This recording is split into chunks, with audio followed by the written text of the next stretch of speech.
The Phoenix Suns and Minnesota Timberwolves are facing off in the first round of the 2024 NBA playoffs. Lots of fun storylines with these two teams.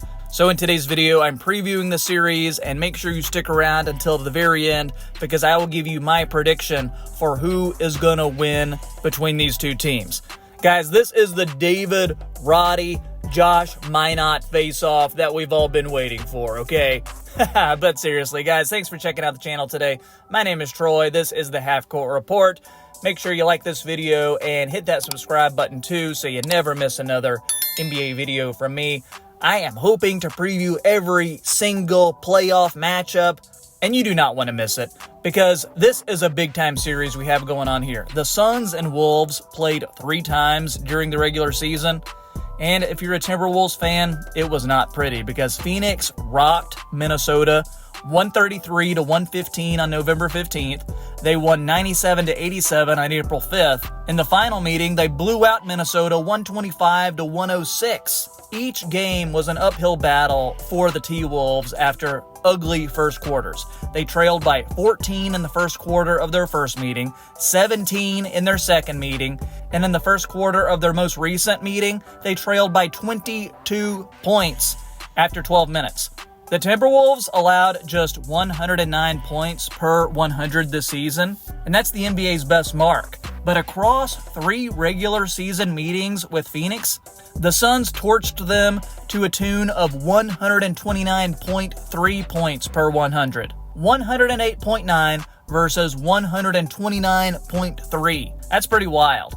And maybe that's the result of unsustainably hot shooting. Maybe it's a sign of a specific mismatch in Phoenix's favor that the Minnesota coaches are going to have to figure out. But either way, it puts the higher seed on unsteady ground, in my opinion. For the Suns, it's going to start with containing Anthony Edwards, not the doctor from ER. I'm talking about Ant-Man, because on the season, Edwards averaged almost 26 points, over 5 assists, on 46% shooting, including nearly 36% from 3. But in those matchups with the Suns, those numbers plummeted to 14 points, 4 assists, 3 turnovers, and only 31% shooting, including 27% from beyond the arc. Among 29 Timberwolves opponents, Phoenix held Ant-Man to his 3rd lowest scoring average, his 3rd lowest shooting percentage, and 6th lowest assist average. Guys, the numbers back this up. This is not a good matchup for the Timberwolves. Minnesota is going to have to really bring it defensively if they want to come out on top. Because as the top defense in the NBA, it's no surprise that Minnesota ranks 6th in steals and 10th in points off turnovers.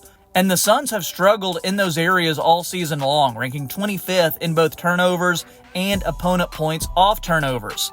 They've done well in this area, though, versus Minnesota in previous matchups, but still, that's going to be something to watch. Can it continue? Minnesota is also going to need to figure out how to best use Karl Anthony Towns. It's not a coincidence that the 2 games Towns played were the 2 games where Phoenix's offense was unstoppable. The Suns spread the defense open last season with Cam Johnson at the 4, and now with Devin Booker, Brad Beal, Grayson Allen, and Kevin Durant in the starting lineup, there is nowhere for Towns to hide. The Timberwolves are a minus 32 in Cat's 60 minutes against Phoenix this year, and he's recorded 2 of his 5 worst plus-minuses of the season in those 2 meetings. So whether it's pushing him in the pick-and-roll coverage, attacking him off the dribble, or forcing him to make decisions as the low man, the Suns have routinely punished him whenever he's on the court. So for a team already lacking firepower, Minnesota is going to struggle to keep up offensively if they can't keep Karl Anthony Towns on the floor defensively. And it's not just Cat who's been a liability. Rudy Gobert, one of the best rim protectors in NBA history, has had his struggles with Phoenix. The Suns have hammered that point home in 3 regular season meetings, outscoring the Wolves by a staggering 68 points in Gobert's 86 minutes of game action. 3 games against Phoenix account for 3 of Gobert's 4 worst plus-minuses of the season. And that shouldn't be a surprise, given that the Suns are better suited to attack his drop coverage than perhaps any team in the NBA. Phoenix doesn't score a lot in the paint, but they don't really need to in this matchup. They have a lot of shooters who can do some damage. Add all this together, and I don't think you could have drawn a worse matchup if you're the Timberwolves.